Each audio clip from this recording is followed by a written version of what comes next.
Argentina tá aqui, ó, limpando, deixando tudo limpinho. É, Rafael, mais um dia de Copa do Mundo e a Argentina, hein?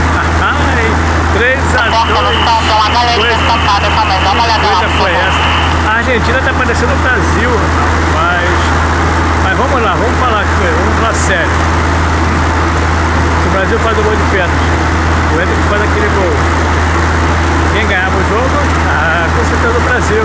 Mas o Ciro joga, né? E o nosso Ancelotti deixou o melhor centroavante aqui no Brasil, nosso querido Pedro. Fazer o que, né? Quem bateria o pênalti? Pedro. Quem receberia a bola cara a cara? Pedro.